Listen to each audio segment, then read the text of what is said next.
имам една описана преди 27 години и днеска търси книга за герянка.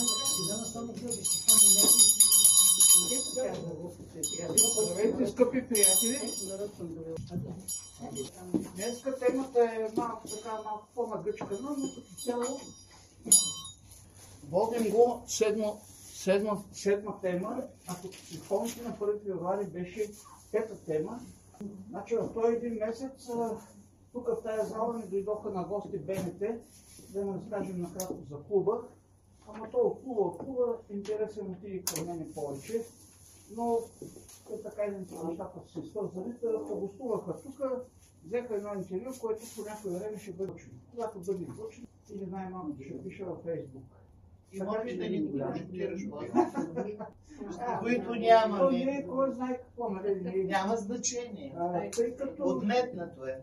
Аз бях дал към 6-7 страници с 8 теми, бих могъл да говоря просторно, но съсредоточиха се само за което е интересно на масовия зрител или слушател. Така че най-вече темата за неизвестните възможности на човека и корелацията или баланса между изследване на вътрешно, тъй като за изследване на вътрешно малко не са помислени като цяло.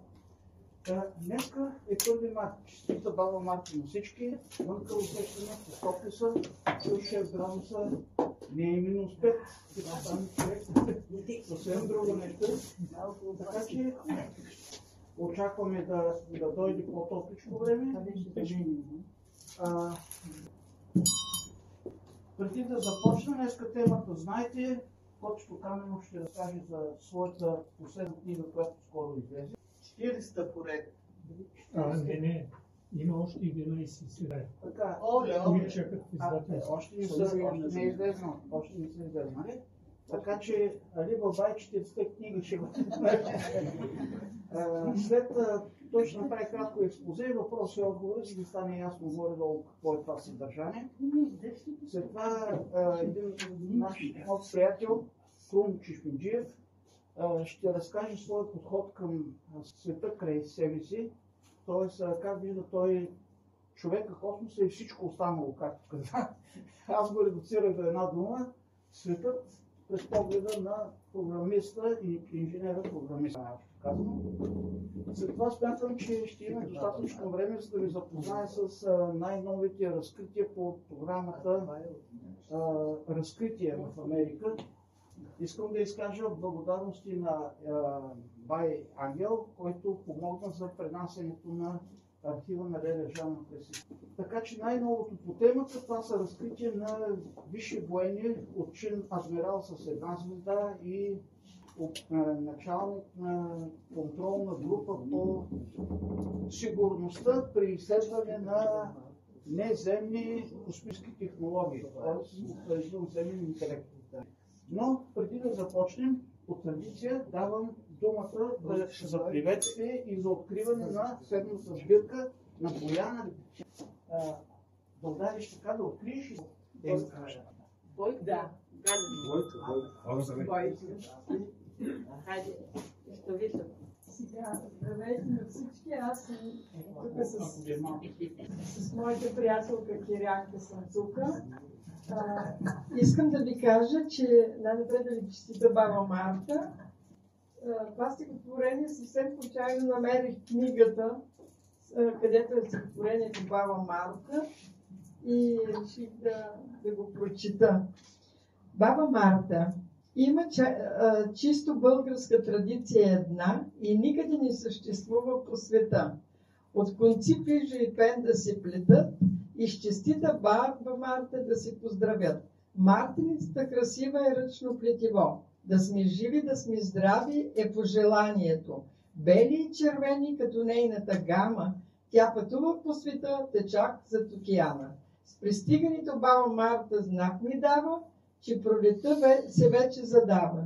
В гората всичко ще се зеленее и хорът на птичките ще пее. Благодаря ви. Тя иска да каже да на началото на седмата среща в Космос.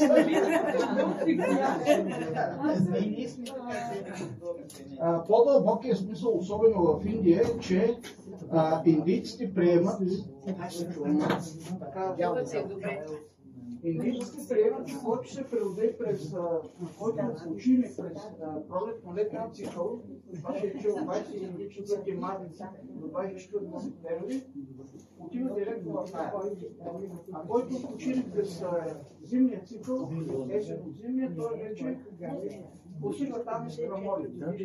И това вярване е довело до това, че 25% умират повече през лятото, отколкото през есенно-зимния период.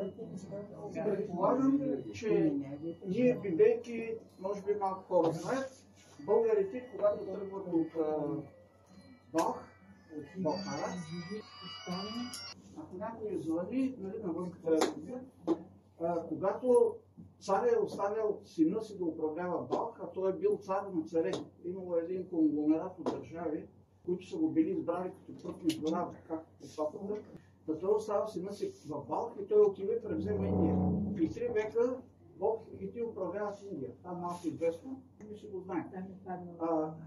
Така че приемам, че мартеницата е едно обещание, че ти ще доживееш до първотворя. Когато вече ще отидеш оттатък. Един вече си го закачил. Вече с тая червено-бяла връзка и знаеш, че тя води до началото на пролета. Това е моята интерпретация, пък котската история, той може да каже и някой други. Но ако погледнем землището, където се отбелязват тези мартеници, това е от към Дурив, към Солун, България, върви покрай делта на Дунав и Молдова.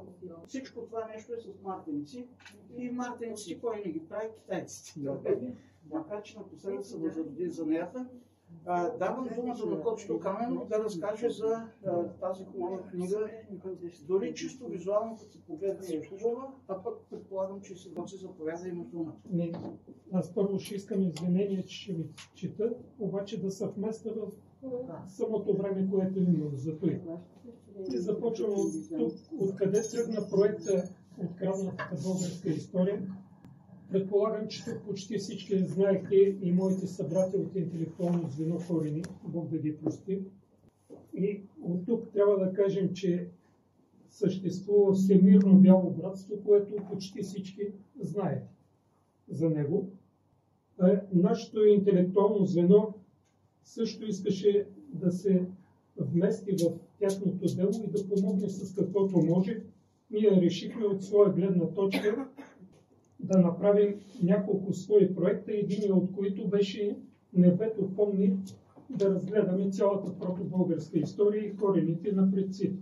Същевременно втория проект бе Откраднатата българска история, да покажем на хората, а ако стигне и до другия свят, които не са точно към българите, да знаете те какво са откраднали от нас и защо го пишат като тях.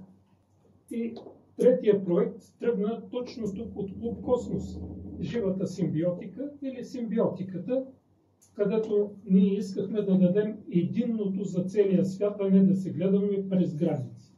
Тук в настоящата книга ще обърнем сега в сказката, ще обърнем по-голямо внимание на пътя на духовния български кон или владението коня, като тръгнем още от древно времената и започнем с владението Асва или Ашуа или Ашва, което възниква в Западна Мала Азия и това е владението, в което, където останалите хора в последствие правят страната Коня през османския период, същевременно страната на Караман и град Ларенде.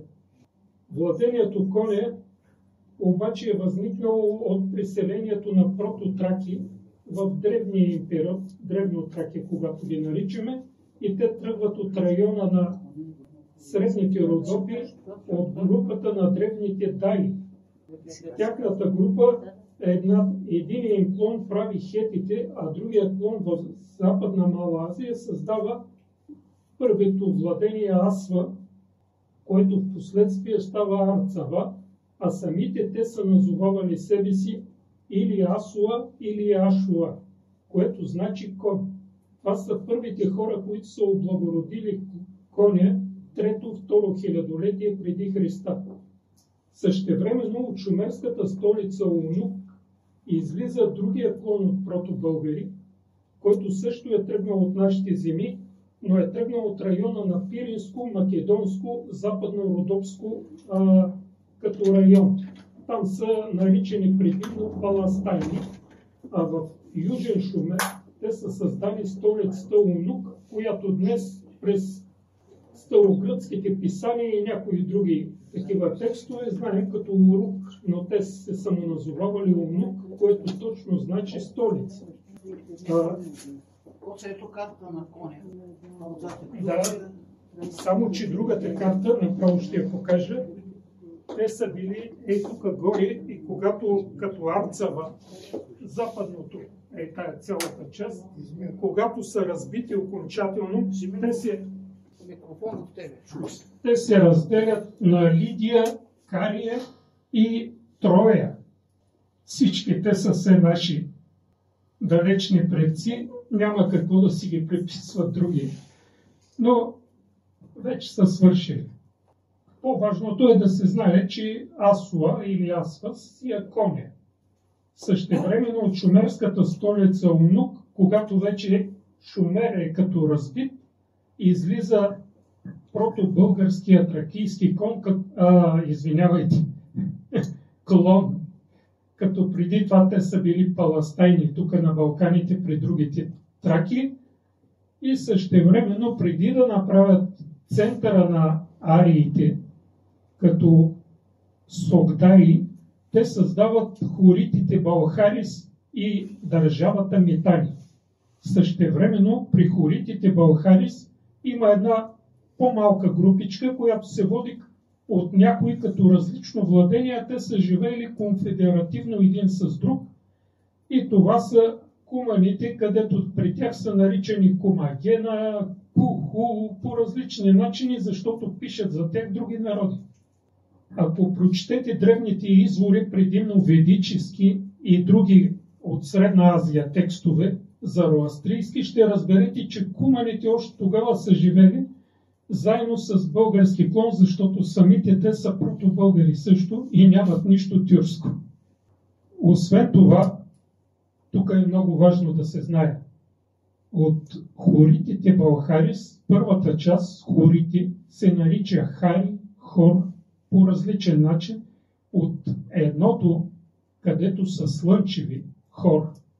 Слънчеви духовни същества, става думата свободни хора, хорей и други подобни, все думи с този род. Ако сте забелязали, хора в българския народ няма единствено число, защото всички сме обща светлина. Ние сме дар за природата, дар за целия свят. Няма какво да лъжим другите, най-древни сме българите. Това го казват всички посветени, всички пророци. Просто от нас върви културата и ние единствени до затриването на земята, грубо казано. Тя ще си иди, това не е затриване, просто тук се учим. Когато си иди земята, ние чак тогава отиват и българите. А тук се раждат най-висшите и най-низшите духове едновременно, за да се учат. Висшите учат нишите, но да израстват и те по-бързо.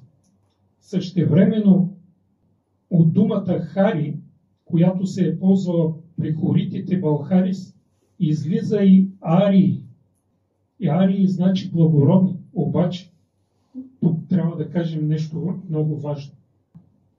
Арии на древно сирийски, който е диалектен на езика, който са ползвали хоритите Балхарис, и техния език се казва рушки, който Кирил и Методий откриват в полуостров Крим и откриват рушките букви. Същевременно третия диалектен език е арамейски, който ползва Христос. И на древносирийския същата дума Арии означава, но те изговарят като Арио, значи лъв. Лъв като символ е значило благороден, честен, доблестен и оттам излиза Арий за благородни. Същевременно тримата влъхви, които отиват да се поклонят веднага на малкия Исус, те отиват, защото предварително са знаели какво ще се случи, не са перси. Може и да не са пряко от град Балх, но те са от знаещото коляно на предците, най-мъдрите са били. Същевременно в ранните пластики на протобългарите арии в земите на Мала Азия се открива, че те са носили, тук е важно да се знае, пластики, керамични, че те са носили фригийска шапка, която в последствие става известна като френска. От френската революция, от ония период. Същевременно бутуши къси малко под колената. Това е, говорим за второ хилядолетие преди Христа. И освен това, нещо като малко костюмче, тип женска дреха, което е било изключително интелигентно за оная епоха, 2000 години преди Христа. И там самите хети са ги запазили и те са ги скрили в едно, което е като манастир, останало през християнския период в скалата издълбан. Керамични пластики с цветовете им белязани и всичко. Не знам дали сте слушали на Дамян Поп Христов, когато са минали тяхната група оттам, през Мала Азия, Турция, като са ги посрещнали тези хора от пещерите и са им казали: айде бе, къде са губите, бе, на български език? От кога бе чакаме? И те ги гледали стресното нашите хора, казали: ма кои сте вие? Ми родни не сме, бе, ние сме от хетите останали. И то наистина е така. И хетите идват от Балканите, откъдето са Асван. Смисъл от Родопите. Аз цялото го наричам Балкани, зато и се бъркам понякога. Но тук трябва да отбележим и думата закон, която са използвали хоритите Балхарис. Тяхната дума е Иешуа. Това го пише Дяконов, той го е изследвал. Дават го и Ганкрелици и Иванов и те много подробно са го изследвали и са останали стреснати. Как думата за малкото име на Исус значи кон на тия древни езици. Много интересно. Ако си спомняте и в Откровението на Йоан, там се появява няколко пъти като символ, като кон или конник. Аспарух също значи княза конник. Само че той е през Масагетското коляно от Асва или Асва, което е станало и Аспа в диалектен вариант. А Рух си е вече като княз. Ето тримата върви с... Да. Точно. В Равена църква. Точно. А там предполагам, че знаете, но по-късно ще обърна внимание за едно друго място, да не забъртачвам. Същевременно, тук трябва да обърнем и малко внимание и на символа за пепеляшка. Знаете го, предполагам. Той стана известен много отдавна. Но Херодот много добре си го е написал. Страбон го е оставил също на едно място.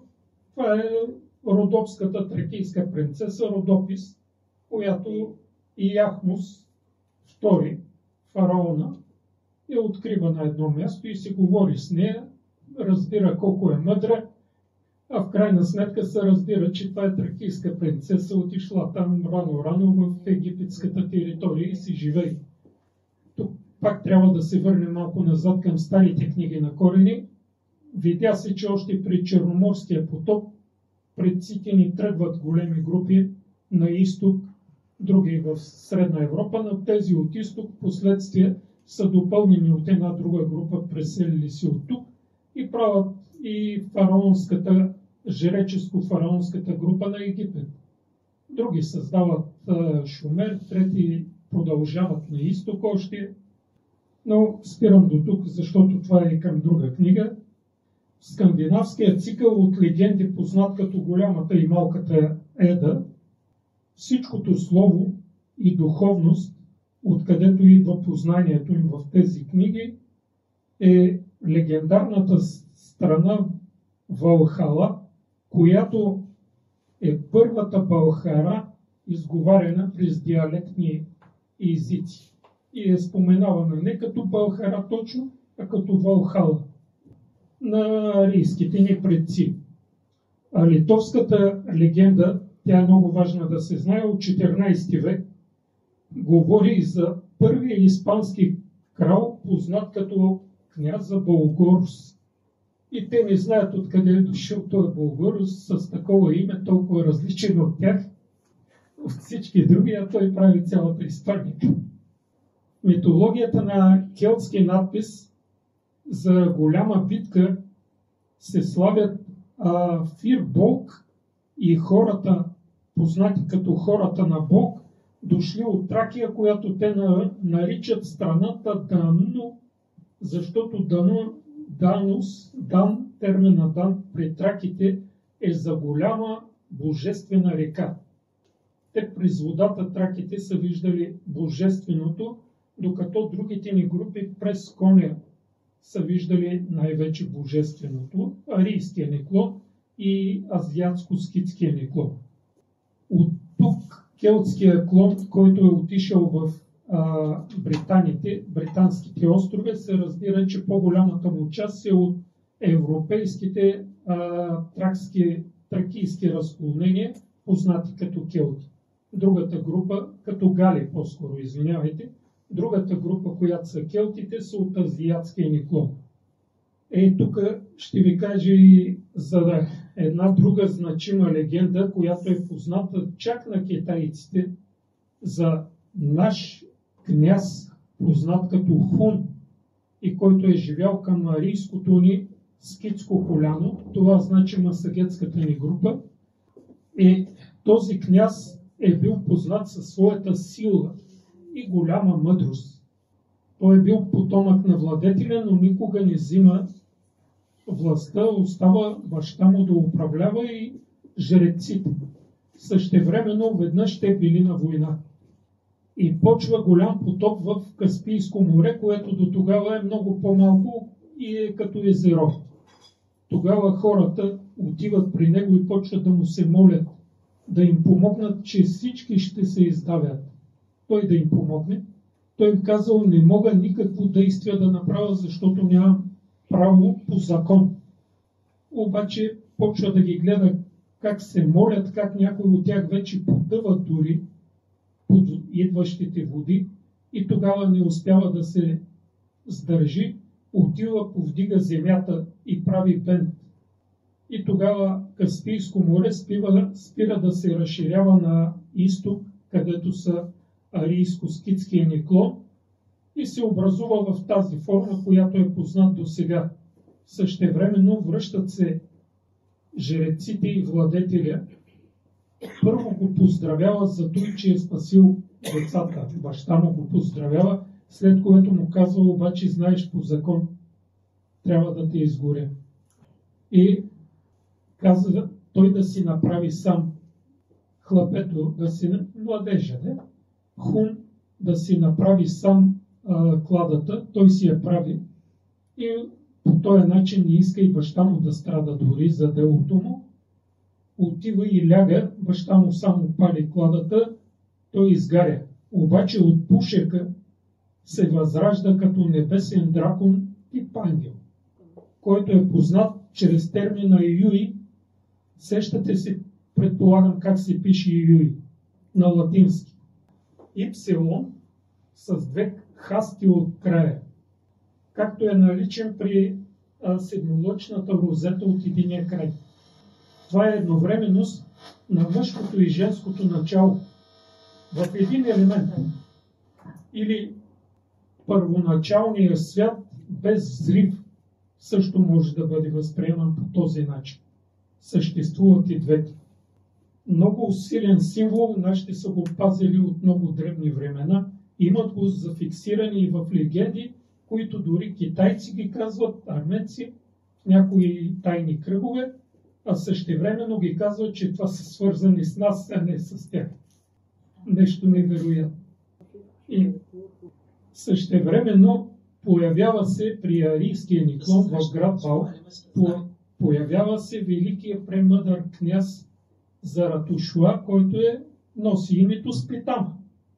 Но му дава тогава прозвището Заратушла, защото той иска да промени вярата, ведическата вяра, с Зентавеста, обаче по закон ариите нямат такива права, те трябва да се карат само по стария канон, старата вяра. И тогава баща му го гони. Но са го нарекли Заратушла, защото тогава трона на град Балх е бил под формата на камила, златна камила. И тъй като баща му е управлявал много дълго в мирни договори, нямало е война, нямало е край на живота му, тогава трона е бил наричан Стара Камила, което значи Заратушла на авестийски или пахлави, както искате го кажете на древния език, който нашите са използвали.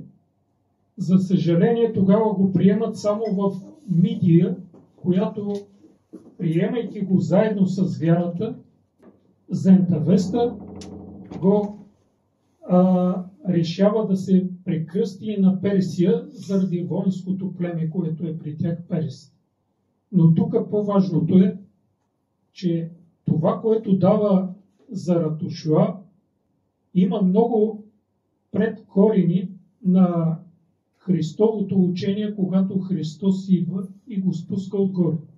Същевременно, вижте, Христос е роден в град Назарет, а на Заратушла му казват по прякор Назаретус.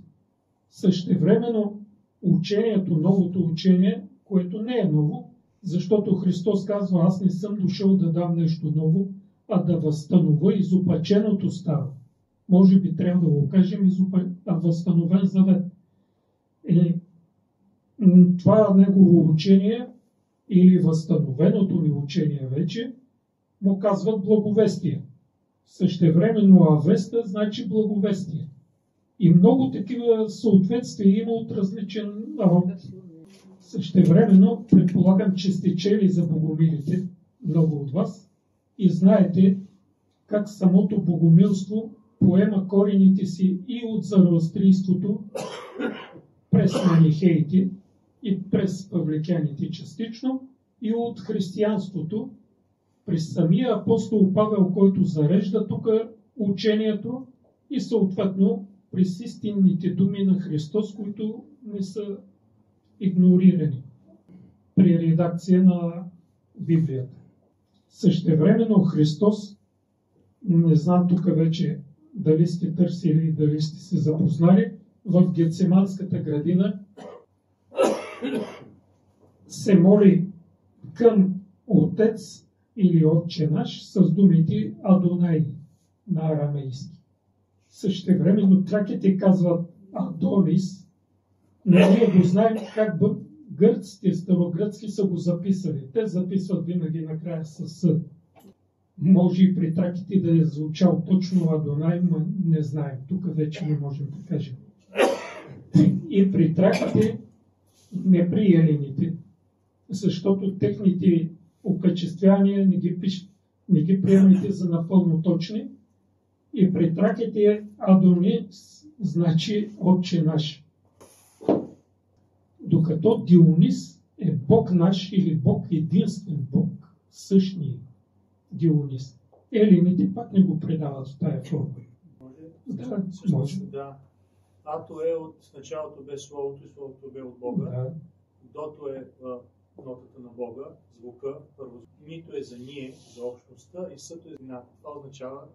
Освен това, за да се определи формата на този лъв и нашето старо място, затова реката се казва, нали, тя се казва Дунав, но също има Даниюб и така нататък. Да. Има много.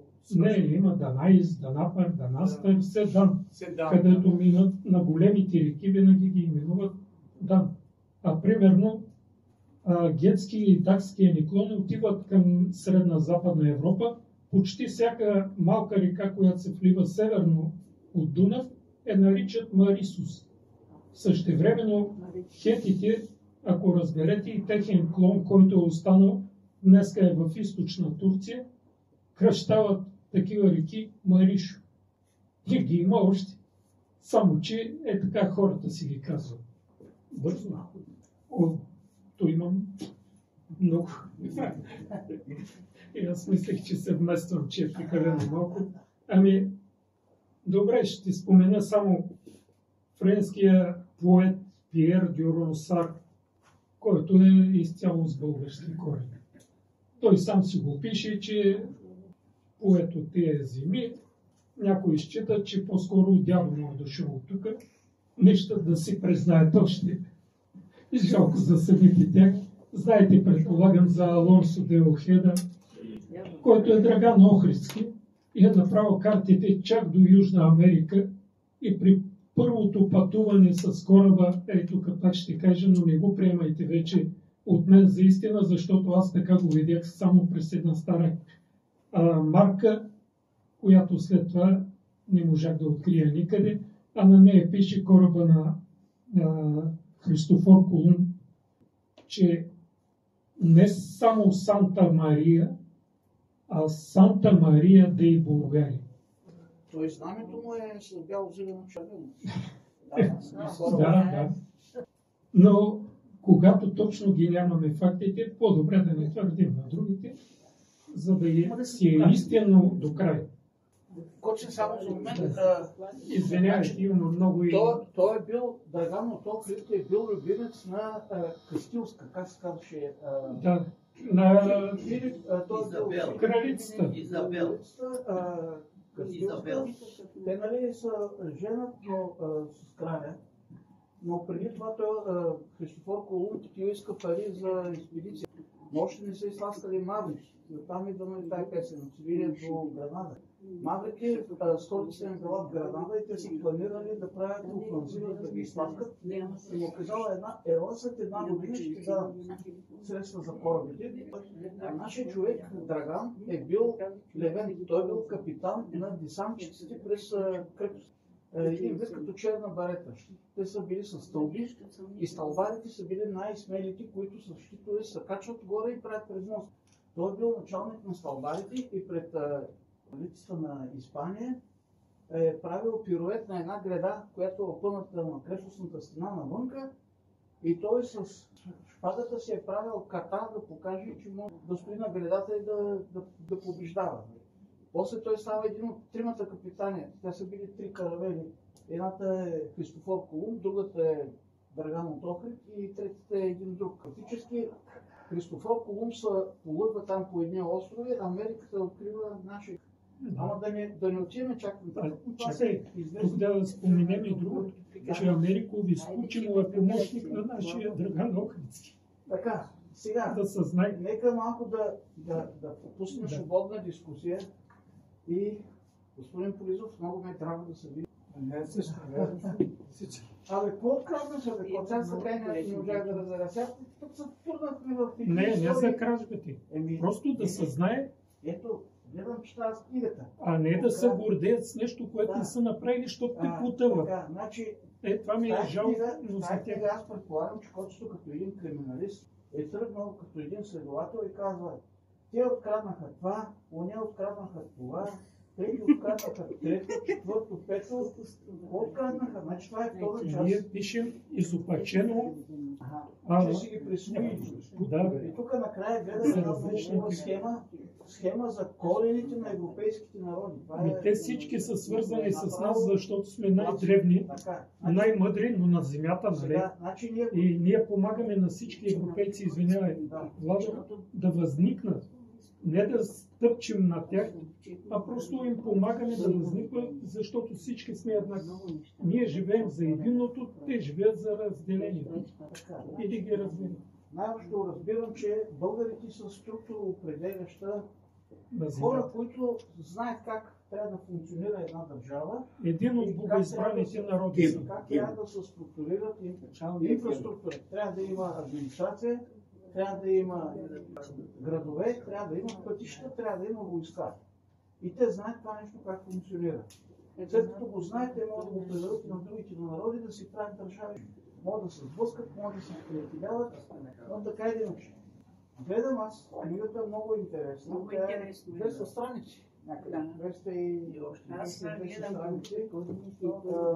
Хубав е шрифта. Качеството на тялото е добро. Това е усет. Така че задавайте въпроси, не го жалете. Той е дошъл тук да го разпъните на кръст.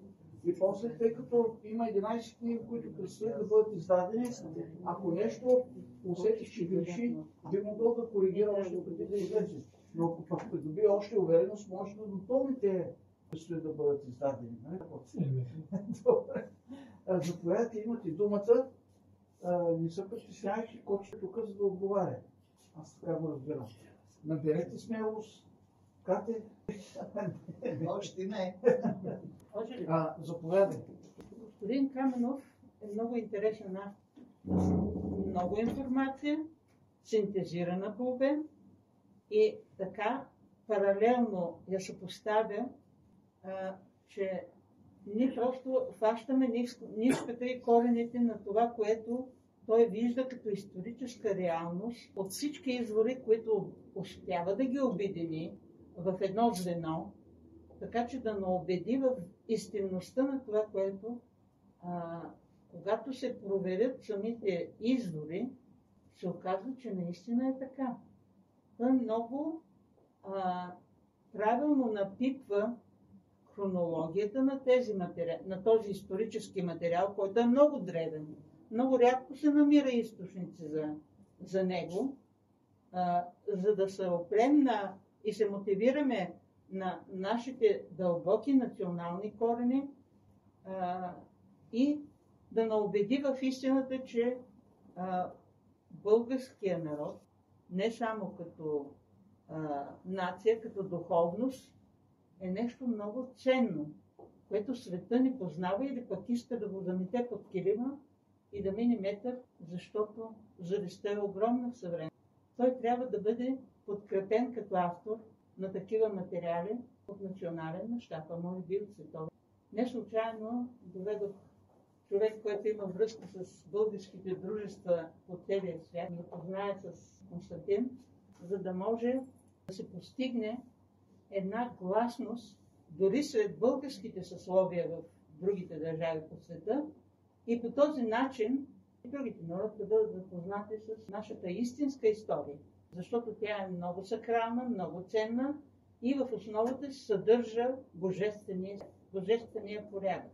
Всичко е сътворено по вселенските закони, а тези закони са справедливост и мирна змята, него.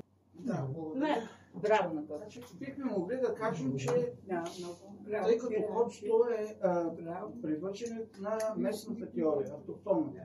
Възникнали сме тук, тръгнали сме на изток, после сме се върнали. Общо взето, това е най-общо казано. Въпросът е кога сме възникнали, докъде сме стигнали. Петър Добър, нали, Балхара, Балх, те една десета от афганистанците, които се опънаха на талибаните, че сме ние. Нали, Мазара Шериф, там имат един окръг, Балх е забравен. Взех аз една карта на Афганистан да видя кои са тези, които се опънаха на тези полети бесът. Се оказаха наши хора. Балх там, Мазара Шериф наблизо, Балх забравен. Тогава Слави Трифонов направи една експедиция Балхара, 4-5 поредни епизода, стигнаха до Балх. Петър Добре стигна до Памир. Там на Пипа 82% съвпад на местния език. Горе-долу до там е стигнал Александър Македон, където той в Балх се жени за Роксана. И това е най-голямото златно, което е намирано по-голямо от на Тутанкамон. Имам предвид погребението на Роксана. Като сина му е бил на 5 години, когато връщате, нали, го убиват там и убиват. Но не спира до там. Други изследователи продължиха до 5 граници. Китай, Виетнам и Мала Азия, там където е към Корея, където е полегналия Буда. Те талибаните взривиха един от правите, нали, се заложиха, но полегналия Буда е 300 метра. Именно там в тая долинка напипаха съвпад между българо, как се казвате, и едно племе такова. Там намериха 88% съвпад с български език. Но още по-назатък се усетиха, че в Корея имало 4 кралства. 2 от тях били български. От едното от тези две, аз се чудя баш значи в Корея имало 4 кралства, 2 от които български, младши род не е було, да кажем от сорта на В беше, ама дали не е було. И едно от тези двете отива и дава императорския род в Япония, което се пада и дават императорския род, но предават и знанието, тъй като Атила, когато превзема цяла Азия, натоварва 1000 кораба. 1000 кораба с 12 кони. И няма кой да ги спре. И тогава се появява божествения вихър, така нареченото камикадзе. Това означава божествен вихър. И достатъчно един посветен, който знае как, тук са опазили Делфи. Един посветен, който да знае как да предизвика стихиите на слънчево време.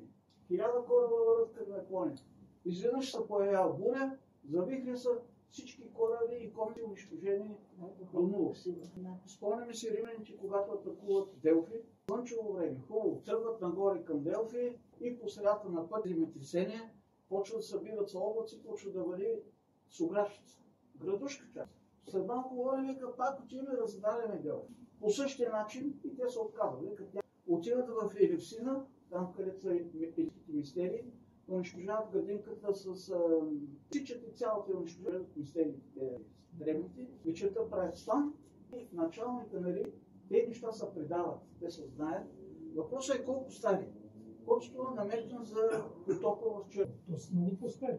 Така, колко по-стари? Сега сме пето човечество вече, което си отива. Ако тук отиваме за основно, съвременните историци, кажеш ли темата Атлантида, свалят капаците и казват, то е аут. Ако отидеш към Лемурия, тем повече, нали, отива. А тук по Родопите, лично аз съм говорил с хора, които са държали в ръцете си или са виждали кости на човек, дълъг не по-малко от 3. Знаем, че атлантите в началото... Да кажем една важна подробност. Да. Защото това преди 15 години сме го открили много скоро. Работата е там, че тук при възникването на сегашната човешка раса или на петото човечество, така да го кажем, при ранния корен идват потомци от неелинските атиняни, които са били с атлантите за по-добър начин на живот между хората и същевременно спасили се атланти, но не по корен атланти, а от княжеството на мъдростта Ману, които са събирани от много земи. Най-различни по ген хора. И Ману значи мъдри, знаете го, предполагам, свързани с мъдри с божествената мъдрост. И от този корен възникват и прототраките, от които са протобългарите. И сега от тях сме и ние, тук на земята. А иначе корена на спасилите си атланти е китайци, японци, частично индуси и индианци. Това са спасилите си атланти, тези високите, за които знаем. А ние сме от по-даровитите създания на атлантите. Това, което ние сега научаваме, се знаем от изток, така и Корея, от Япония. Не случайно, когато Тодор Живков посещава Япония, японският император в един момент му казва: ние с вас сме имали 3000 години обща история. И оттам започват проучването на Людмила Живкова. Тази реплика на японския император. Той го е посрещал на летището с добре дошъл Бърковче. Добре дошъл Другото патриарх, извинявай, Мохамед Реза Пахлави, когато идва в Пловдив, знаете ли какво казва тук? Това от няколко човека съм го слушал. Изправен в колата, заедно с неговата роза. И той изведнъж се обръща към хората, които са излезнали да го видят, що за човек е. Той изведнъж почва да говори на български. И им казва: изпратете вашите учени в нашите музеи, пълно е с факти за българите. Ние заедно сме живели там, на един език говорихме. Той си едно е пряко свидетел. Тук вече самото име Пахлави значи българ, нали, от град Балх. Той е наричан и Пахлави. Да, и фактически носи името, титлата и цар на българи. Да, и то е едната от знатните арийски фамилии, Пахлави, Другата Шакиди са самите кардамите. Знаете ги тези работи, като говорят. Така, предлагам да приключим първата част. Цената на книгата за наши хора колко и колко? Тук няма бе, те са подарила. Аз не мога да продавам книги, защото корени сме решили да работим за друго. Значи, Който иска. Здравейте, ако мога да добавя, аз бях скоро в Индия и се завърнах и достигна до материал около 20 страници на индийска учена жена академична, която там би е публикувала. Де-факто оказва се, че в Северна Индия да се изправили. Оказва се, че в Северна Индия ариите, нали, древните българи, и там са били. Де-факто някъде около между 700 и 1000 година преди Христа. Част от нашите се засели там и се създали държава. Няколко неща има положителни, има и едно, което е съмнително, дискусионно. Положителното е, че те са отшли там с свещената крава и с свещения кон. Нали, това, които са били нашите основни животни, които са ни давали сила и храна и да печелим и в военното дело и в прехраната. Същевременно сме им помогнали да култивират много гори, които да бъдат изсечени и да се направят, нали, поля за посеви, за да може да се развие земеделие и след това да има и търговия на тая база. И третото, което така научих, е, че също сме до някъде причина за въвеждането и израстването на кастовата система в Древна Индия, тъй като от желанието да не се смесва, нали, нашия ген и нашата чиста кръв с тамошните племена, явно сме държали да запазим така се каже, нашето си племе и раса. И оттам духовници, наши, все пак жреци, знаем много добре духовници, които винаги са имали така своето усещане, че те са дори първите преди царя. Нали? Често решения са се взимали, като са се обръщали към духовниците. И те много са желали също да бъдат отделени и същевременно и българите не се искали да се смесват. И така са станали една каста, втора и след това, да се каже, средно общество и другите, които са на най-ниското ниво. И за всеки си има някаква професия и така нататък. Това нещо го достигнах от моето посещение в Индия. И друго много важно нещо, нали, ако мога да споделя, връщаме към думата към Буда. Като се върнем от Моисей през, да кажем, Конфуций, Лао Цзъ, Христос, Боян Мага, Левски и така нататък, значи в различни времена, за различни народи, достигнали различна степен на цивилизационно развитие, да се каже една душа или първо така, източник, който е изпратен за някаква мисия, създава духовни учения, които са чисто припомняни точно така на нещо, което е дадено от много време, но по различен начин, и така се създават различните религии в света. И ние имаме честта, така да кажем, че това е от... Всяка вяра е спусната от Бога. Спусната от Бога, да. На различен народ, по различен начин за тяхното ниво. Именно. И Буда пак е от нашето коляно. Точно, Буда от нашето коляно и Буда, Бъда, Будя, Буда, това е едно и също нещо и това не е случайно. Ами, за да приключим този сегмент, само да ви кажа, че в книга Закония, цяла книга имам законеки. Цяла книга ще ви донеса, както и за Богородица. Различните така места, където повече от колко снимки има вътре. Специално закони имах много така в сън. Имахме икона Алчо, майка ми беше Санкелоза тук.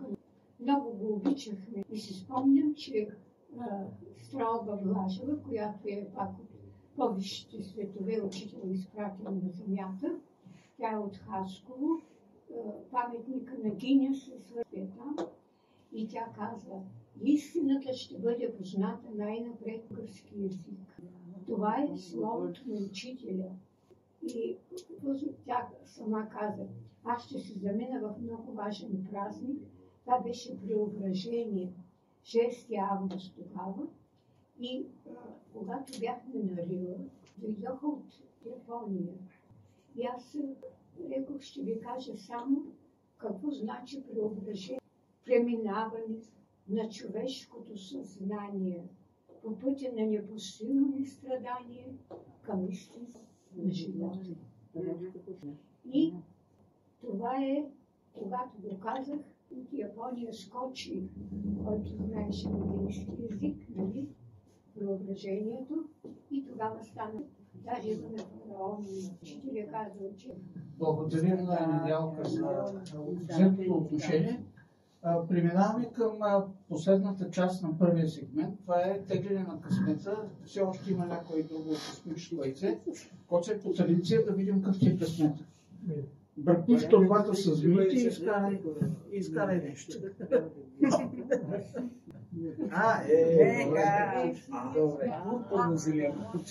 Значи изтеквате го. Нека да не е преди да приключи втория лектор. И атакувате, докато има книги, щом каза подарявам. Ако някой иска, може да му остави някой лев. Сега все пак това е труд. Тази книга тук е подарена на клуба, така че ако някой няма възможност, после може да я вземе да я чете и пак да я върне. Така, Коце, благодаря ти много. Труда е голям. Важното, че е излязло вече конечното тяло и то си върви по някакъв негов път. Давам възможност сега да чуем нашия нов приятел Крум, който да покаже своята концепция, своят поглед. Светът през погледа на инженера-програмист, така решихме да го наречем. Круми, заповядай, ако искаш и микрофона. Да се представи с две думи. Благодаря. Това имаше на тема ли? Дигни нагоре. Добре. Трябва ли ни микрофон наистина? Да, по-добре се чува. Добре. Аз ще си позволя да... Изгъси го. Изгъси го, няма да ни трябва. Продължавам тема. За българските ни корени от далеч по-друг ъгъл. Но първо наистина да се представя, за да знаете с какво награди си работа. Аз съм инженер по родословие. Трета генерация в семейството инженер. И по образование. Програмист съм по професия. С това си изкарвам хляба ежедневно. И първо хоби аналогова радиоелектроника. Всичкото това значи логика. Аз съм изцяло изтъкан от логика, който понякога ми пречи, но сега по точно този логичен път ще се опитам да ви покажа моята идея за света. Какво значи това? Представете си, че имаме вълшебен микроскоп и разглеждаме примерно човешкото тяло. Какво виждаме? Първо ще видим органите. Органите ни, които са в човешкото тяло, по-надолу. При включваме микроскопа надолу. Какво ще видим? Клетки. Благодаря. Извинявам се. Ще помоля всичките многоуважаеми благородни българи, беше направена молба. Моля ви, седнете си на местата, бъдете добронамерени, бъдете християни и не смущавайте, имайте уважение към новия лектор. Защото това е уважение към него. Книгата да се раздаде. Първо трябваше да се раздаде книгата и тогава, за да няма смут. Сега, има определено време, водим си по хората, които представляват тук дружеството. Благодаря ви, но за мен е по-важно вашето внимание, а не моето усещане. Няма значение аз. Така. Виждаме клетки. Клетките от какво са съставени? И включваме микроскопа на по-голямо увеличение. От какво са съставени? От органели. Тоест, това е съответствие. Една клетка човешка е съответствие на човешкото тяло. След това, органелите на клетките от какво са съставени? И включихме пак микроскоп. По-надолу от какво са съставени? Никой не знае, никой не е виждал. Не сме лекари, казвай. И аз не съм лекар, програмист. Чели сте по въпрос. Молекули. От молекули, естествено. Разбира се. Моля. Всичко е молекули. И атоми. Точно така. Това е следващото ниво. Атоми. Атоми. Точно така. Атомите пък от какво са съставени? Протони, неутрони, елементарни частици. Да си представим, че атомите, това пак са съответствие на клетката, съответствие на човешкото тяло. Виждате ли спиралата, която се очертава? Колкото по-малка става частицата, която наблюдаваме, толкова по-тясна става спиралата. Всъщност това е фрактал. Точно. Фрактал. Знаете ли какво е фрактал? Не. Фрактал, това е математическа функция, която, графиката на която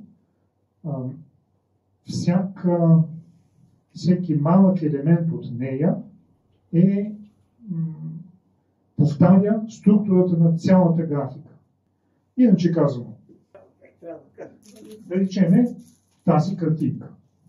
Тази картинка, ако всеки неин елемент, всеки неин пиксел е съставен от точно копие на тази картинка, това е фрактал. Или, да речем, копче. Изрисувано, да си представим, че е изрисувано копче.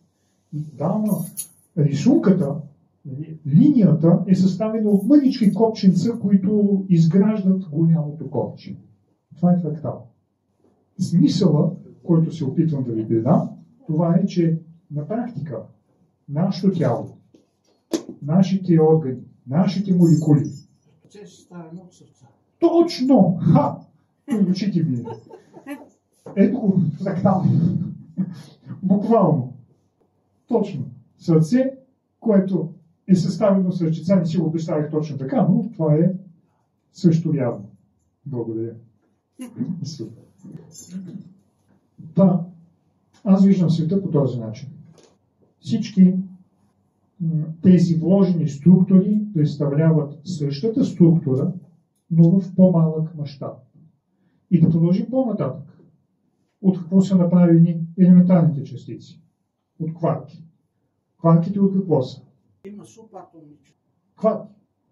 Мезони, там и бозони и прочее. Да, бозони, мюони. Да, а те от какво са? От енергия, благодаря. А сега да разгледаме не човешкото тяло, това сърце. Метал. От атоми. Атомите му от какво са? Елементарни частици. Те от какво са? Оказва се, че от едно ниво нататък, каквото ще да вземем, дали ще бъде неодушевен предмет, дали ще бъде човешкото тяло или животно, или е едно и също. Абсолютно едно и също. И всичко се свежда до информация, до енергия. Защото енергия равно на информация, равно на знание, равно на истина, равно на Господ. А сега да погледнем обратно. Да обърнем микроскоп и да гледаме нагоре. Човешките същества на тази планета можем ли да си представим, че изграждат едно огромно същество? Както нашите малки клетки изграждат нашето тяло, ние сме малките клетки в това огромно същество. Ноосфера. Общество. Не точно ноосферата, но ноосферата включва и това. Ние сме част от ноосферата. В ноосферата се включват всички живи същества. Но идеята е, че фрактала продължава и нагоре, не само надолу. А по-нататък, вече в размера на планетата, това е нашето човешко общество, ама има мравешко общество, например. Един мравуняк, това е едно същество, едно единствено същество, едно единствено съзнание в различни тела. Както и човека, това е едно съзнание в различни клетки. Още нагоре, това са отделни общества. Още нагоре, цялата планета, сбор от тези общества. Какво представлява? Същото. Абсолютно същото. Фракталът се повтаря нагоре. Обществото на хората, обществото на мравките, на пчелите, на птичките, на растенията, на камъните. Това също общество. Защото камъните са изградени от същите молекули, атоми и информация. И затова пак може да скочим и нагоре, размерите на Слънчевата система. Сбор от планети, които са съставени от същите елементи, атоми, информация. И още нагоре, в размерите на галактиката, да кажем, тя е съставена от планетни системи, които са съставени от общества, които са и т.н. И пак стигаме до информация. Генералният извод. Всичко е едно. Ние сме едно. Ние, както и да се разбираме, ние представляваме неизбежно едно цяло. Така че, правейки добро или правейки лошо на някого или на нещо, ние въздействаме върху самите себе си. И кое е това същество, което изграждаме ние всичките? Бог. Неорганична геометрия. Това е Бог. Чудесна шифровка. За първ път чувам, но чудесно. Да, в крайна сметка ние сме мисловната енергия на някакво свръхсъщество, което ние не можем да осъзнаем, не можем да видим. Ние сме информация, ние сме неговия сън, но така или иначе ние сме едно. Следователно, какво ще стане, ако в фрактала, това е математическа функция, частиците и цялото явно са динамично свързани. Иначе казвам, променяйки цялото, ще се промени и частицата. Обратното, променяйки частицата, ще се промени цялото. Следователно, променяйки нас самите, ние да бъдем добри хора, ние да бъдем всичко най-добро, което си пожелате, ние можем да променим не само България, не само планетата, не само света, не само галактиката. Можем да променим абсолютно всичко. Защото една малка промяна, знам, ето пак да вземем една рисунка, просто някаква рисунка, ако ето тази точица стане черна, това променя цялата рисунка. И ние така, когато ние се променим така, че да бъдем полезни за всички, да бъдем полезни за цялото, то ни се връща, защото ние сме полезни всъщност на самите себе си. Това е накратко теорията. Моята практиката показва противоположното. Напротив, протестирам. Чакай да дам думата сега. Чакай. Сега ще ви кажа за практиката.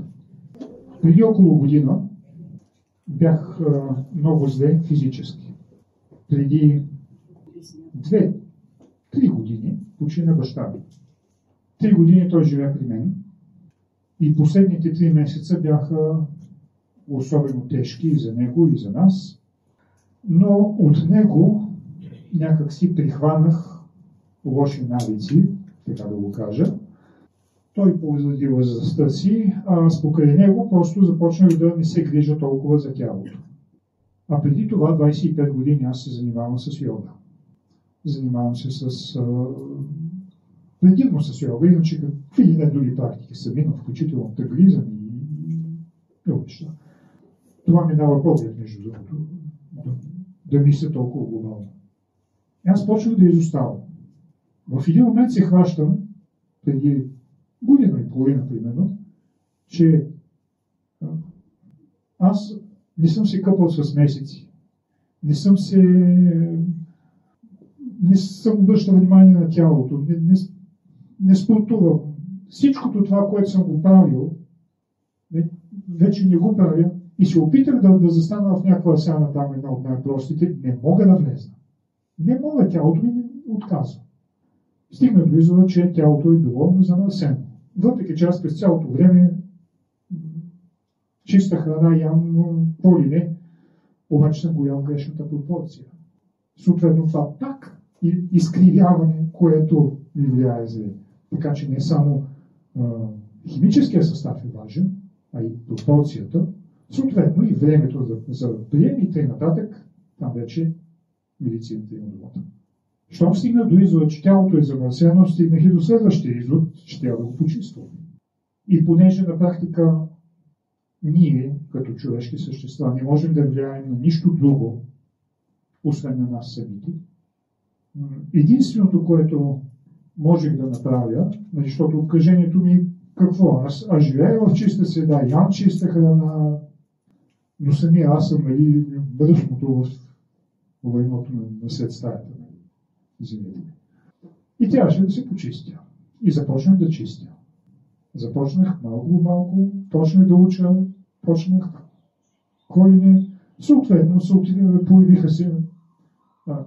Но ти знаете, когато имате нужда от нещо, Вселената отклика. Появиха се хора, които ми помогнаха в това. От 6 месеца аз се възстановявам, не знам някой от вас виждал ли ми е. Преди 6 месеца бях скелет. Бях достигнал 54 кг. Сега съм с 20 кг отгоре. 6 месеца. Деболия. И не, че съм ял като мечка, а напротив, чистила съм се. Ето е практиката. Ето как ние всички можем да станем по-добри и няма значение възрастта. Никакво значение възрастта. Няма да ти си представя как човекът, който ми помогна, ако застане до мен, той изглежда по-млад от мен. 70 и повече години. Няма значение възрастта. Важното е намерението, важното е желанието, посоката и да го правим постоянно. Без това просто не става. Така че това е, което мога да ви предложа като идея за размисъл. От тук нататък всеки може да си помисли какво е най-добре да махне, това на който носи да се освободи от него. Защото колкото е по-чисто нашето тяло, колкото е по-ясна картинката, по-ясна рисунката на това мъничко сърце тук в центъра, толкова Вселената ще бъде по-чиста, по-здрава, по-отзивчива, по-добра към всички ни. Ето как от нас самите, дребни молекулчици в Вселената, зависи абсолютно всичкото. И това са моите разсъждения, които исках да ви кажа днес. Сега много ви моля да критикувате сериозно. Защото искам да знам дали това, което съм мислил, е вярно. Ангел да кажеш, че си взял 2 чувала ливец. Да, неговия ливец. Съвсем вярно. Благодаря за което. Казакова първа вдигна ръка. Искам да кажа само да допълня, че фракталният елемент носи цялата информация на цялата Вселена. Точно това. Точно там е ключът. Точно променяйки себе си, ние променяме цялата информация на цялата Вселена. Това е начин. Това е начин. Един въпрос. Енергията на любовта е Един въпрос и едно допълнение. Въпрос е критична маса. След малко ще го дадем. Допълнението е теорията за черните дупки и за това как нищо не се разпределя като фрактална холограма, да го кажем, като информация, която стои вън. Точно. И най-вероятно съществуват и бели дупки, да се материализира, но това е вече в момента се дискутира това нещо, черни и бели дупки. Казва, че белите дупки са звезди. Да, връщаме се пак към критичната маса. Един фрактал като цяло има един принцип, нарича се енергетика. Наука за самоподдържане на структурата на подредеността. Това е разликата между хаос и космос. Космосът е подредена структура, която се опитва да се запази подредена, а хаос е ентропията, която се увеличава. Най-общо да го кажем философски. И тук е въпросът на критичната маса. Опитвайки се структурите да самоподдържа устойчива, т.е. всеки един фрактал се опитва да запази своята структура. Каква бройка на най-малките елементи могат да променят следващия порядък? Защото той порядък може да бъде нагоре, може да бъде надолу. Но като цяло, в социалните сфери това са един въпрос. Колко човека са необходими да станат вегетарианци, за да променят нагласите на цялото общество? И Мерлин Фъргюсън дава отговор на този въпрос, който между другото потвърждава и от практиката. Но мога да допълня по-късно резултатите от социалните проучвания и неща, които накараха Кока-Кола да пусне плодови сокове и нектари и да да намали, да ограничи газираните истории, но това е следствие на проведена информационна кампания и преминаване на критичната маса. Физиката, знаем, критична маса получава се нещо такова. В информатиката критична маса става промяна. Мислили ли сте по този въпрос? За мен това е въпроса колко ангели се събират на върха на една игла. Какво значение? Защо трябва да си губя времето с това? За мен е по-важно да дам на света по-чисто тяло, съзнание, мозък. Просто не съм мислил по този въпрос. Чувал съм разни числа, които не смятам да коментирам в момента. Просто е вторичен въпрос, не е важен за мен. Да, направя една препратка към Мерилин Фърб. 1991 година излезе с заклятието Водолей, който на практика допълва или пък предшества този вид. Но много е ценно в списание Съвременник, излезе 1991, аз накупих 10 броя и ги раздадах. Много ценно нещо. Тя казва, той мисли като мен, той мисли като мен. Там се стигна до извода, че 3 до 5% целенасочена дейност на дадена група може да промени нагласата на 3%. Именно те 5% вегетарианско движение в щатите промениха нагласите на 30%, което промени диапазона на търсене на прилаганите. И това накара Кока-Кола да спре и да пусне Кока-Кола плодови сокове, макар че там върват доста наклонено надолу, както и ние. Има един много добър филм, Дебел, беше Дебел, болен и малко умрял. Това е втора част, пускал съм на фестивала на здравето. Много ценен филм. Той е точно в тая област. Спирам аз да не кажа, че налагам свое виждане. Други, ако имат... Може ли нещо да кажа за Кока-Кола? Заповядай. Върнаха към тия сокове, защото там има много повече консерванти в самата първа продукция. В плодовете те са още по-отровни. Но искам нещо да питам за хаоса, което е интересно. Как да се преборим с организирания хаос? По същия начин. Един втори въпрос. То по-скоро за размисъл. Ние нашите прадеди са били навсякъде, това е неуспел факт. Но как така става, че ние сме се възпроизвеждали до толкова разпространено навсякъде, а сега, в днешно време, ние не можем да подсигурим една минимална така, численост за поддържане на тази държава, това, което е останало от държавата на тази. Има ли някаква закономерност, нещо? Как е така, преди сте били много, нашите 7-8 деца, сега 1-2, някъде 100. Случайно ли е това нещо? За какъв закон и защо сме стигнали до това положение? Но, нека първо ректора да говори. Да, за първия въпрос. Как да променим това? По същия начин. Ние самите трябва да станем идеални и тогава седата около нас става идеална, тогава квартала около нас става идеален. Вселенския закон, който е формулиран от, да кажем, от Атланта, всичко е ментално. Първа точка. Втора точка. Каквото горе, такова и долу. Абсолютно също, което не сказах. Херес Трисмегис.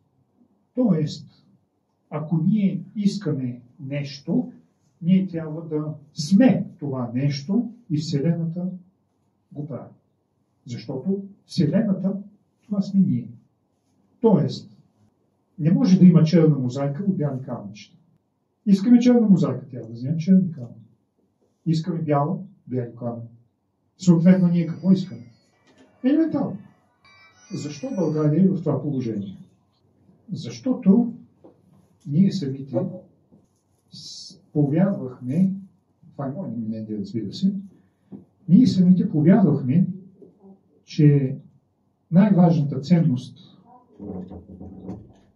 в нашия живот, това са парите, славата, материални неща, властта, къща, кола, това западна кола. Беше временни неща. Да, твърде временни. Колата ръждяса. Къщата може да падне. Всичко може да се случи. Единствено духа ни Никой не може да пипне, защото той е вътре и си го държа. Ние го управляваме. Да, и той е вечен. Съответно, ето го отговора за България. Ние, може би ние в тази зала, със собствен пример, трябва да покажем на останалите, че това, което си мислят за момента, не изисква бърз кредит, не изисква, знам ли, заем, за да отидеш на курорт някъде, за да можеш да се снимаш, да се покажеш в Фейсбук. Изисква само нашето не малко, но не и непосилно усилие да поддържаме себе си такива, каквито искаме другите да ги виждаме. Тоест, ако ние не искаме да ни изпреварват на опашката пред гишето за плащане на ток, например, ние не бил да го правим. Ако ние не искаме да бъдем излъгани, ние не бил да лъжим, ама никога. И в нищо. И дори себе си. И тогава ще стане. Неизбежно е. Просто е неизбежно, защото малкото е каквото голямото.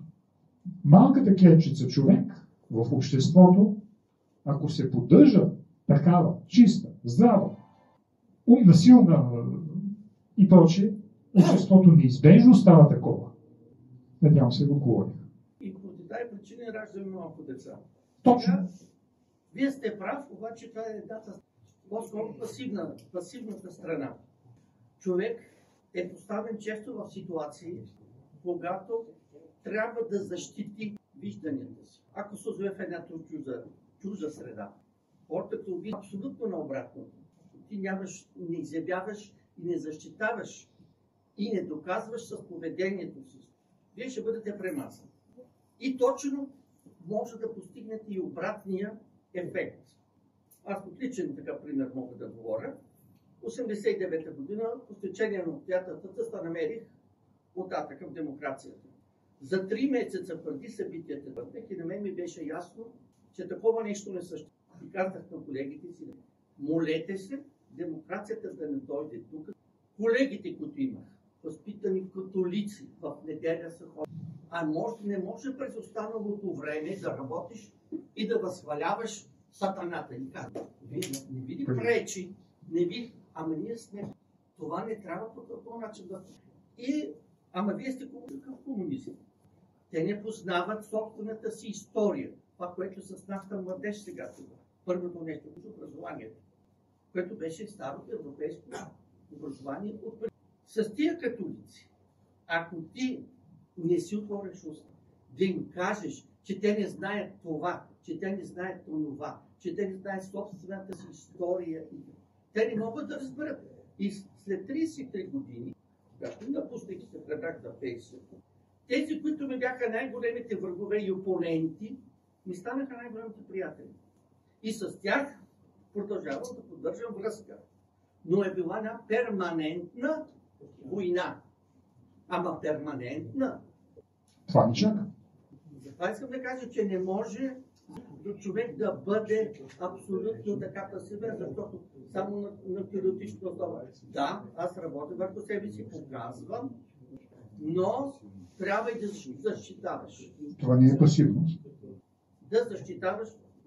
Между другото, подсетихте ме, българи, това за мен не е родова принадлежност, не е месторождение, не е потекло и прочее.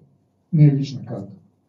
Кратко казано, българин е този, който разкрива, утвърждава, осъществява и отстоява истината. Мисия. Гури. А що е истина, когато Пилат пита Христос?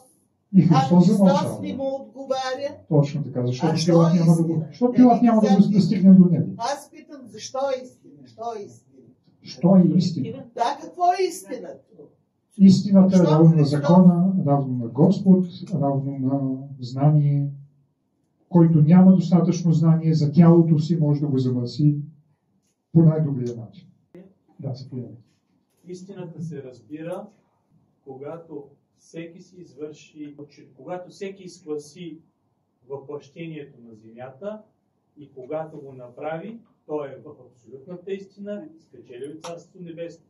И повече, ако не желая като доброволец, не се връща за земята. Няма кой да те остави. Това е истината. Ще има да се връщаш. Значи човек не е достигнал до истината. Тя му се разкрива на порции. И лична работа. Значи отговор към нашите Любов се казва. Много ме прилича темперамент на Жак Аса. Много интересен човек в Пловдив. Може би Христо го познава. Жак Аса ми беше. Жак Аса много ме прилича като темперамент. Значи истина това е не изкривена информация. Истина информация може да приемем, че така. Въпросът е на какъв порядък. Нагоре, надолу. Даже излезен космос беше космос на трета. Микро, мезо и макро. Той го обхваща всичко.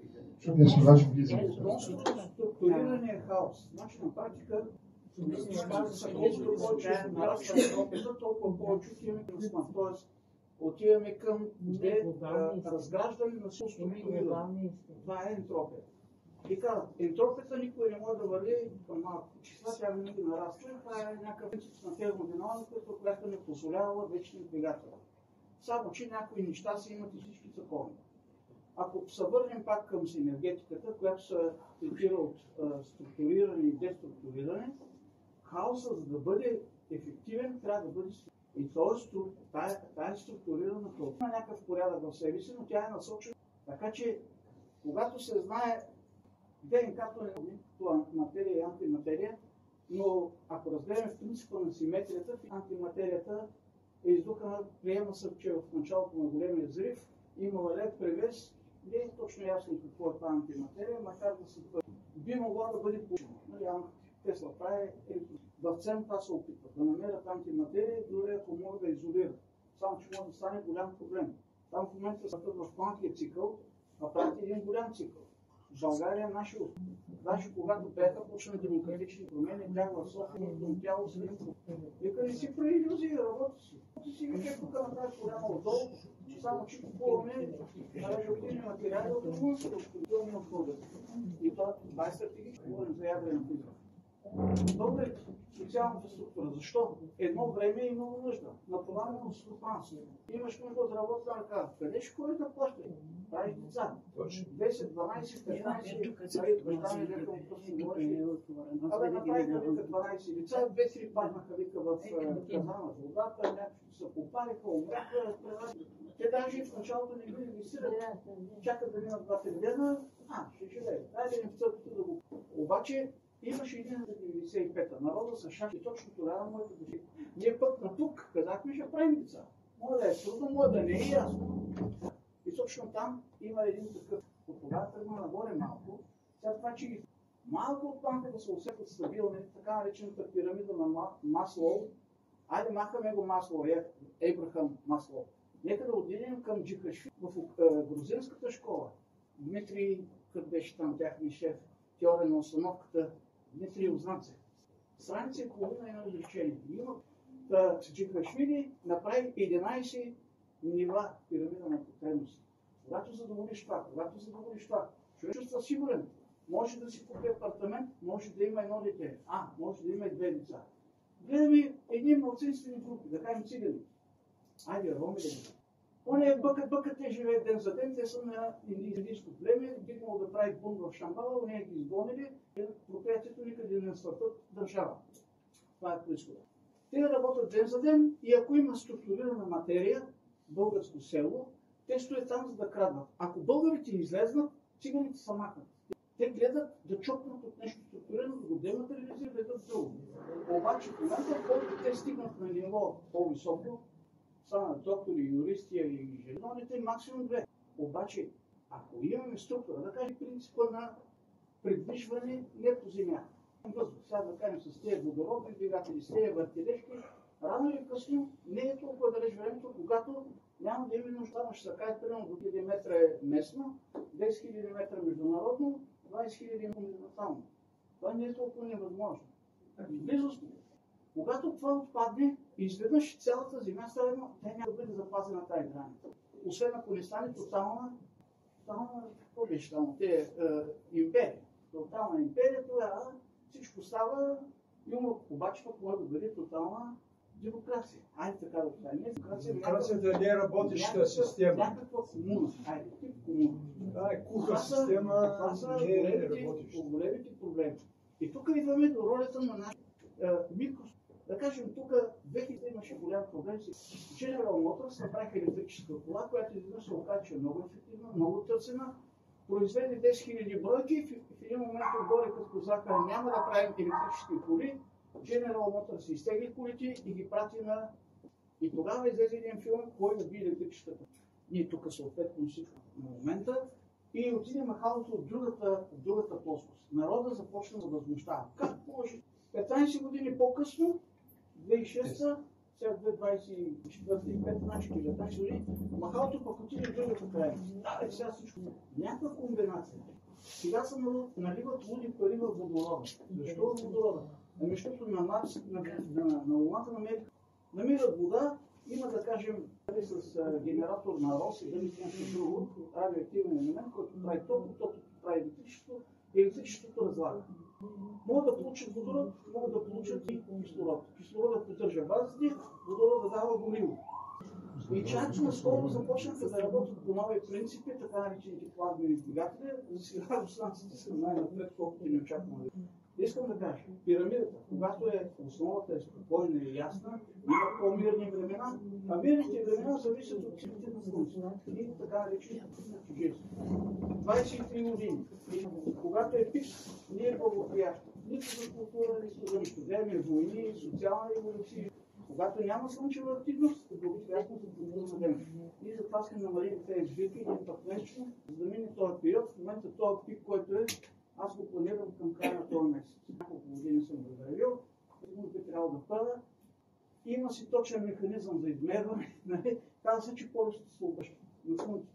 На всеки този цикъл се обръщат светлите полюси. Това нещо може да бъде засечено от спътника с обичните области, ултравиолет и така нататък. Проблема да не последваме Марс. Значи Марс от много акъл си взривиха ядрото и им спря въртележката. Няма електромагнитно поле. Установено от метеорит, който е паднал на Земята и избие там, да кажем. Чрез фокуса на скалите се е ясно кой е откъде. Установява, че има два ядрени взрива, които най-вероятно спиране на ядрото. А Марс е бил като Земята. Океани, води, най-вероятно живот, най-вероятно разумен. Те два ядрени взрива, мощни един след друг, по някакъв начин спират това ядро и като нямаше слънчевия вятър в рамките на 100 години, молекула по молекула, издохва всичко и сега без да бъде възстановена на тук електромагнитно поле, по никакъв начин няма как да възстановят. Той пък Безос мъкне, той с дъщеря си ще прави амазонки. Не знам дали си чуе. Да, кажи, Карл. Така.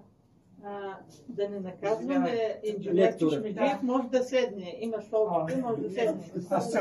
Тази информация, която той ни поднесе, беше много интересна за нас.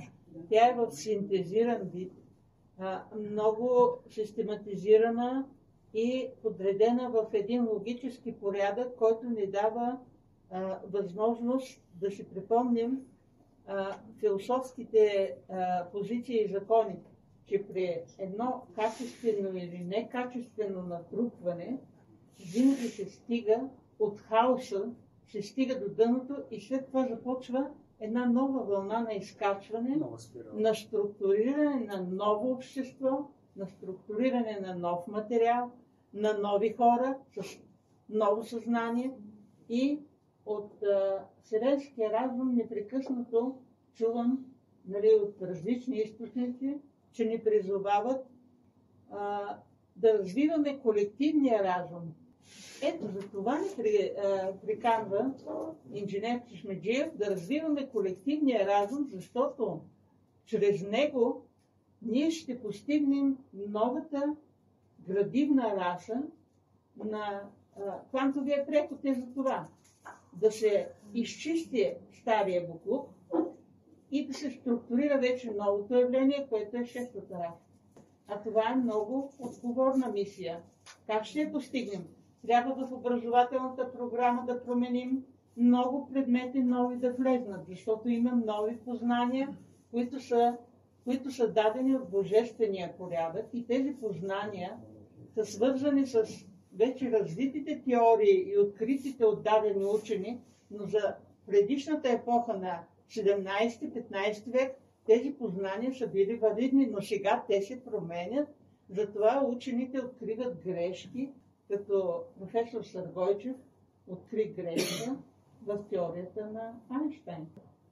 Защото това развитие на човешкото мислене, съзнание, на материята, на всичко, което структурира нашия свят и нашето съзнание, фактически то ни дава облика на търсенето, което ще направи проекцията на мисълта ни в възпитателния процес. Значи ние трябва да грабнем децата и така да ги възпитаме, че те да бъдат структурирани чрез новите клетки в новата система, да бъдат изпълнители на това желание, което Божественият свят като порядък ни е дал. Да. Това е. Благодаря. Само с една забележка. Няма да стане отгоре надолу. Няма да стане от ниво държава към нас. Вътре и навън. Трябва ние, точно така, ние, собствените си деца, да почнем да възпитаваме по този начин, напукна училището, напукна държавното образование. Няма да стане по друг начин, няма да е лесно. Както казва господин, това е борба. Няма как. Трябва да видим, но щом на нас се е паднало, значи може. Може. И една добавка от нея, пак към Люба отговора. Освен нашето желание, по силата на обективната необходимост. По силата на обективната необходимост. Справка. Около 1800 година, или малко по-рано, Съвета на Махатмите дебатира към културата и изкуството ли да насочи енергията или към технологията и наука. Съвета на Махатмите са 13 човека. 6 на 6.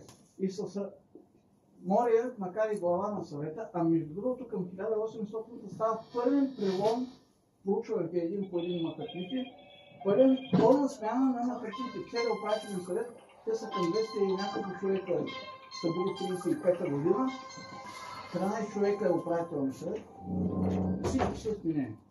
Мория оглавява съвета, той е природение Сергей Радонежки. Ако някой не е чел в YouTube, му да се намери съкровенно изказание Беловодие. Няма да се спирам. 6 на 6 и с гласа на природения Питагор, Махатма Кутхуми, се решават да се наклонят дезните към наука и технологии. И затова тогава почва и параходите, парата, така. Но има начини, по които ние даже и не ги знаем, по които се променя насоката, на която ще се движи. Много интересно. Ние стигаме до даден извод, след 2 години това става световна мода. Световна мода става. Отправка. Преди години правят експерименти с психоенергия, правят едни лабиринти, пускат мишките. Мишките в източното полукълбо, когато намерят пътя към лабиринта, те в западното веднага го намират, макар да нямат никаква връзка. Това показва структурата, това показва фрактала. Една клетка като намери решението, това решение вече много по-лесно се възприема от цялото. Така и на ниво човешки интелект.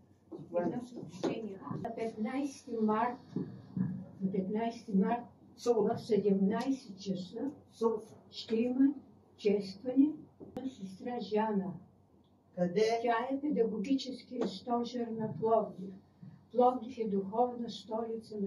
Когато бабутките на Бунаршика падат от студ, тя пуска разрешение от директора, излиза вънка, всяко дете слага в пазвата по една бабутка и спасява.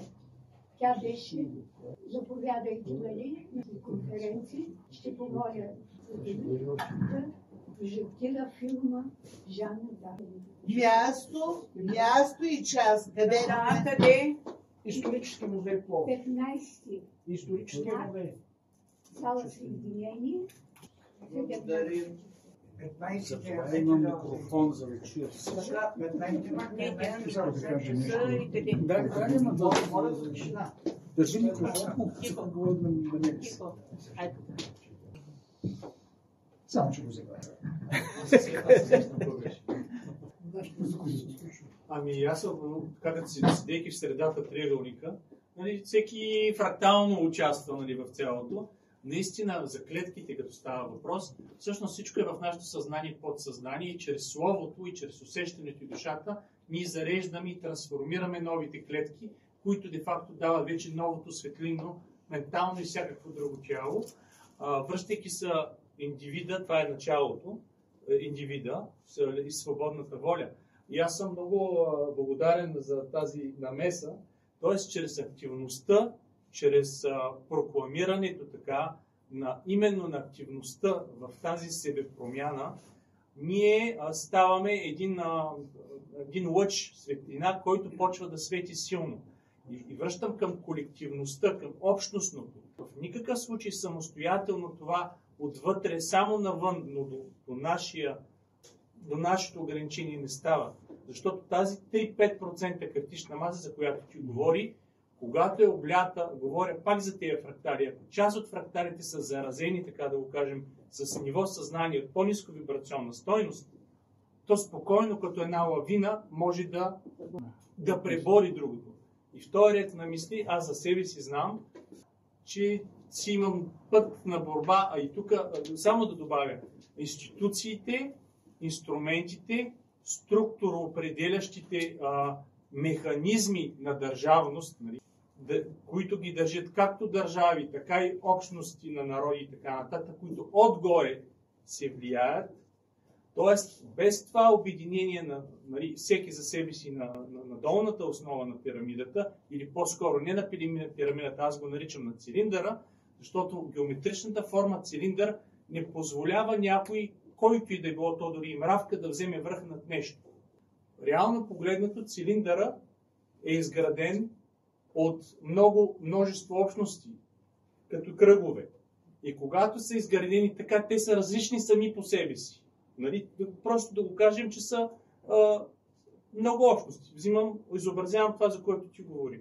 Като го полегнеш обаче, никой от и го завъртиш, т.е. общността, която е отгоре, става хоризонтална на другите и тя не е висшестояща спрямо тях. И във всеки един момент, всяка една точка поема и разпределя. Така че всичко това, казано, има смисъл, има валидност и това са много вектори, по които трябва да се върви. Добре е да се върви. Благодаря. Само мисля, че не е цилиндър, а е конус. От това може да спорим. Да, и нивото, на което стои дадената окръжност от този конус, се определя просто от нивото на осъзнаване на индивидите в тази общност.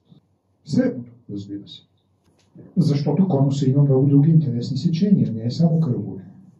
Цилиндър няма толкова. Заповядайте.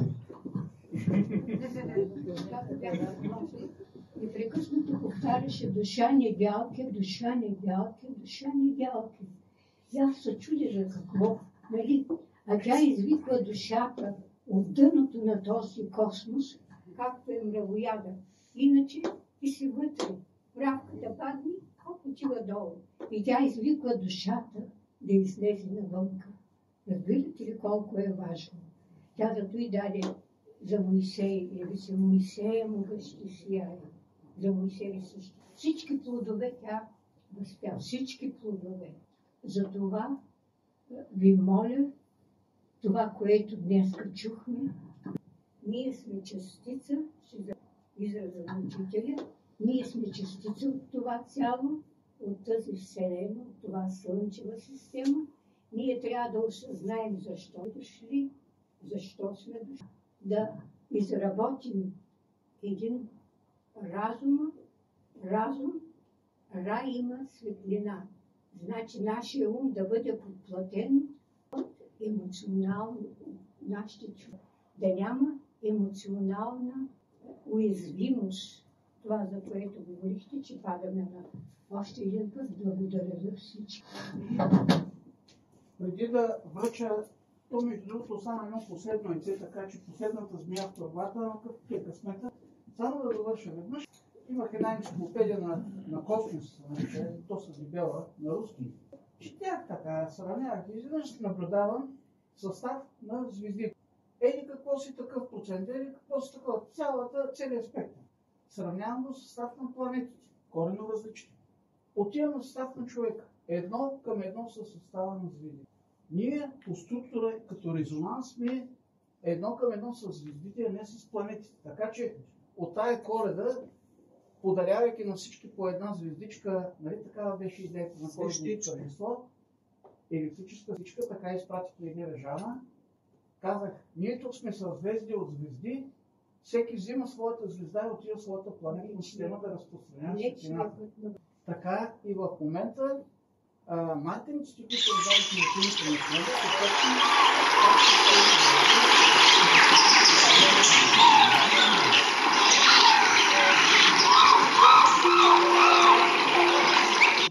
принципа на резонанса, брат Томов едно, че има смисъл. Благодаря за темата. Карана да мислим, а намирайки решение другите много по-лесно. Заповядайте да си изтеглиш през смеха. Благодаря. Вие ще ни охранили вече смеха. Звездни хора, които не са звезди, но идват от звездните пространства, за да вселят пред нас не само справедливост, истина, доброта. Ето, пред нас е застанал един такъв звезден човек, който не намести знанията, които ги имаме, но са хаотично, не ги намести в нашето съзнание и ние дълго можем да разсъждаваме върху тях. Благодаря ви безкрайно за това. Искам още да се разработи темата. Когато Томо беше гостен на нашата почта има силни хора и той най-напред там прожектира филм. Баща ми отива и иска да влезе, обаче не го пусна. Идва брат Том, прегръща го, имаше. Жената може да ражда без болки. Книга. Когато е пуснала, даже подарила се на господарката реши да ни еде месо. И слугинята и къснат ли натяшва, нещо да стане на плода. И когато тя ражда направо, детето излиза и тя казва, жената може да... Този лекар, който когато го викат за една жена, която не чута, вие да не сте вегетариан, значи имат... Брат беше при една наша национална среща, която проведахме преди години в Берелска, но не той беше главното действащо лице. Най-невъочаквано дойде Владимир Терзийски. Много невероятен човек, както и Луд Колев с прабългарския календар. Казвам го всичко това, понеже ме натискат от Добрич, тук да вземем да проведем национална среща по уфология. Аз, разбира се, нямам грам време и затова съм намалил от тези срещи. Те искат още в началото на май. Не ми се струва вероятно, но някаква идея витае в тези организирани среди на клубна форма да се съберем в Полш и ние да бъдем домакини поне един ден. Една събота, като почне от 10 часа до 6 часа след обед, да бъде изцяло както днес. Аз имам ключ, мога цял ден да ползваме тази зала. Но, затова казвам, разработете тази лекция, добра е, има много потенциал. Както и ви, който има някаква идея, нека да я разработи тук. Е една лаборатория, в която може да проиграем тези неща. И когато се събере, тъй като и миналата и по-миналата ме натискаха, ние всяка година може да правим по една национална среща. Не е проблем, даже и двудневни. Ние създадахме фестивала на здравето, той вече обхваща 28, не може да си представите, цяла България. Но на нас при Сантимана не е фестивал на здравето. Казвам как може да бъде обърнато рязко цялата нагласа на човечеството. Един контакт, пълноценен контакт, 4 вид, 5 вид. Ще промени институции, ще промени нагласа, ще промени цялата нагласа. А той чука на вратата. Чука на вратата, още крият, че е съществувал. Ами какво ще стане, когато разберем, че не сме Венеца? Ами ако вземем да си обменяме технологии, ставим космични, ма ние с тая нагласа, мъжки начин на мислене, те няма да напуснат, че са тук жандарми извън планетата не трябва да излизат. Но така, тъй като прескочихме много време, имам преди, че е 5:05. Няма смисъл сега да пускам оня филм, за другия месец ще остане, може и два последователни, тъй като висши военни, адмирал с една звезда, шеф на security group по констатиране на свидетели, по среща с НЛО 4 вид. и така нататък. Излизат пред Конгреса на щат миналата година, 24-та година, всичко това е заснето. И те коментират. Пак го потулиха, но поне вече има дебат и то не е от една парламентарна група в щатите ми, от демократи, републиканци, не знам си какви. Вече се обединиха, че хората трябва да знаят. Казват, ама не видяхте ли после там в Лондон, като пуснаха война на световете? Ще настане паника, борси. Казват, не бе, хората вече са осъзнати. Постепенно ще им даваме лъжичка по лъжичка и в момента, в който озреят, ще им кажем, ами ние тук имаме отдавна среща, така че не сме сами. Нека с това да завършим. Не сме сами, имаме по-големи братя и няма да му останат в този вид. Благодаря ти много. А в април месец кога ще бъде? Ами 5 или там кое са пада? Мисля, че 5. Първи май 7. Май 7. Да. 6 неделя, 5 събота. Значи 5 април, събота, 2 часа ще бъдат на те най-не отпуса, да се подели материали.